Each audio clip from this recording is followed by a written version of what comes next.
Caros, então nesse problema agora, nós temos aqui um eixo de transmissão. Um eixo de transmissão tubular, que ele tem um diâmetro interno de 30 milímetros e um diâmetro externo de 75 milímetros, como pode ser visto aí na figura de demonstração apresentada na descrição deste problema, tá ok? O que é pedido nesse problema? É pedido qual é a potência transmitida por esse eixo se ele é acionado a uma rotação constante de 120 RPMs. Ele possui 4 metros de diâmetro, de comprimento, 4 metros de comprimento e um módulo de elasticidade transversal de 77,2 gigapascal. Esse módulo de elasticidade é tirado a partir do material a qual ele foi construído aí. Considerando que o ângulo de torção admissível nesse eixo, ele é de 34,907 vezes 10 a menos 3 radiano.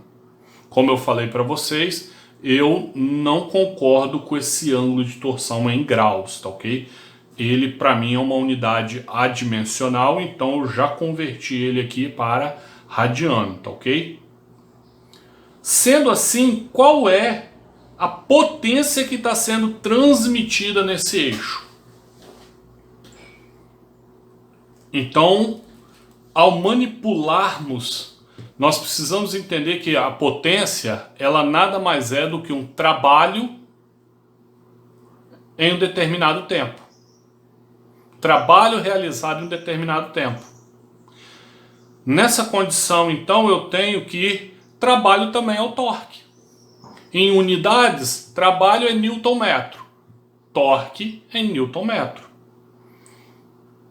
E aí, manipulando agora as equações, a partir daquelas análises que vocês já aprenderam, de tudo que vocês já estudaram aí na parte de ondas, movimento harmônico, eletricidade, movimento uniformemente,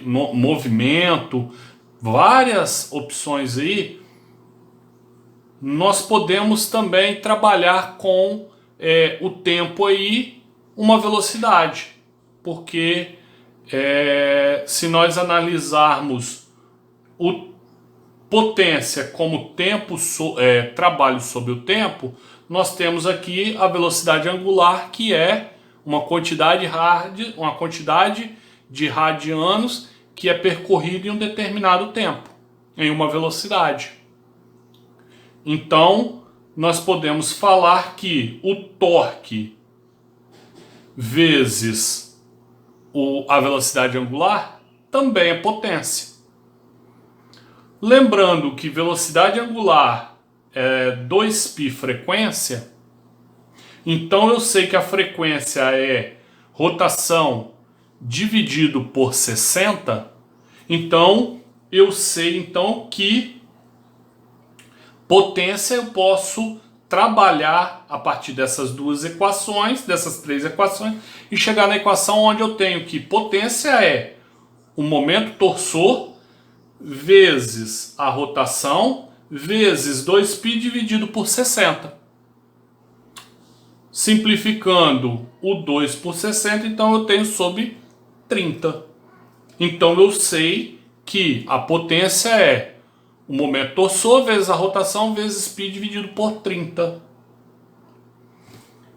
E aí, passando então, como eu tenho um ângulo de torção admissível, observe que a partir do ângulo de torção, então eu tenho que o momento torsor, manipulando a equação, eu vou ter que o momento torsor vai ser o ângulo admissível vezes o momento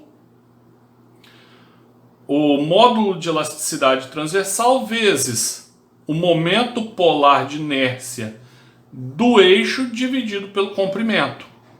Então, logo eu tenho que a potência transmitida por esse eixo vai ser o ângulo de torção vezes o módulo de elasticidade vezes π ao quadrado, π ao quadrado, vezes a variação, a diferença aqui dos diâmetros, vezes a rotação, dividido isso tudo por 960 vezes o comprimento. Observa que eu juntei as duas equações. Eu peguei a partir do ângulo de torção e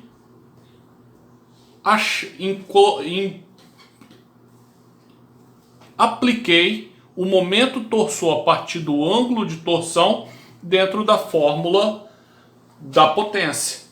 E aí fiquei com essa condição.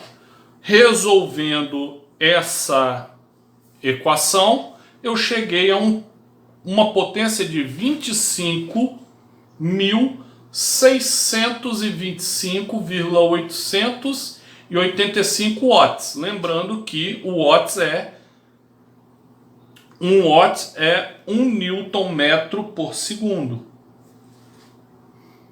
Só que dentro da mecânica nós não utilizamos muito potência, principalmente de fontes geratrizes, em watts. Nós trabalhamos com as duas unidades de cavalo-vapor ou HP. Então, convertendo essa potência para cavalo-vapor, lembrando que um cavalo-vapor um CV é 735,5 watts, eu tenho que a fonte geratriz desse sistema tem 34,840 CV. Tá ok? Esse era o problema. Mas eu vou aproveitar esse problema aqui para esclarecer talvez algumas dúvidas de alguns. Eu aumentei um pouquinho esse problema. Observe que nós estamos nos referindo a um eixo tubular. Então eu quero saber quais são as tensões atuantes ao longo da seção desse eixo. Então, para isso eu preciso saber qual é o torque atuante nesse eixo. Observa que a partir daquela fórmula inicial da potência, que nós manipulamos lá no início, eu sei que o torque a partir dessa potência é um torque de 2,039 kN metro. E aí observa que eu quero saber qual é o torque na extremidade, qual é a tensão gerada na extremidade e qual é o torque gerado na seção interna desse eixo. Então, no lugar, lembrando que a fórmula da tensão de cisalhamento a partir da torção é o momento torsor vezes o raio dividido pelo momento polar.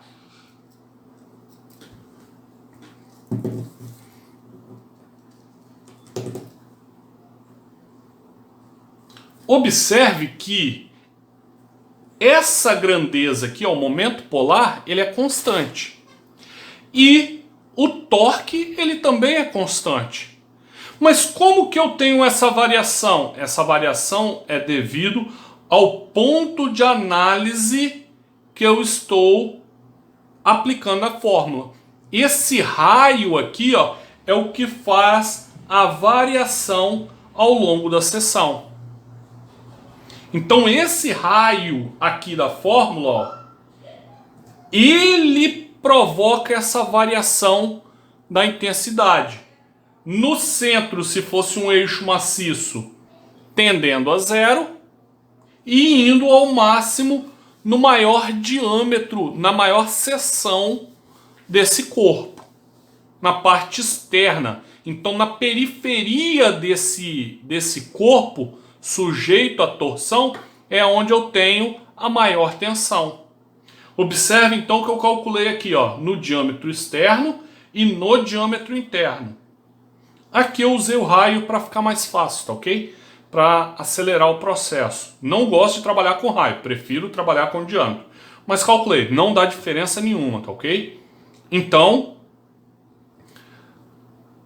achei que no extremo, no maior raio dessa figura, dessa geometria, a minha tensão máxima, ó,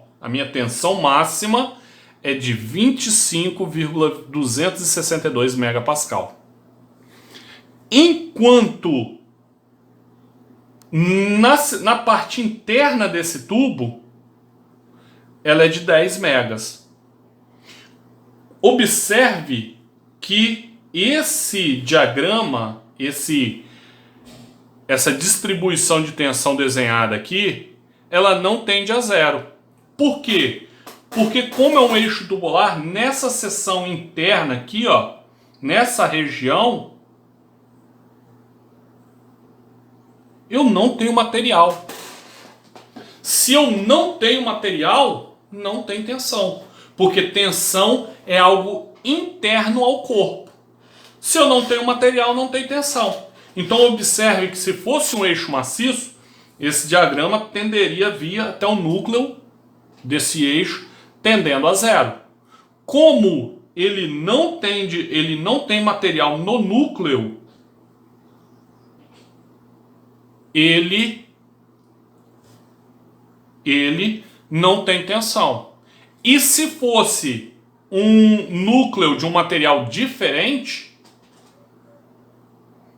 devido à característica do módulo de elasticidade ser diferente, aqui também teria uma variação. Poderia ter um pico de tensão aqui ou um decréscimo de tensão aqui, dependendo do módulo de elasticidade, ok?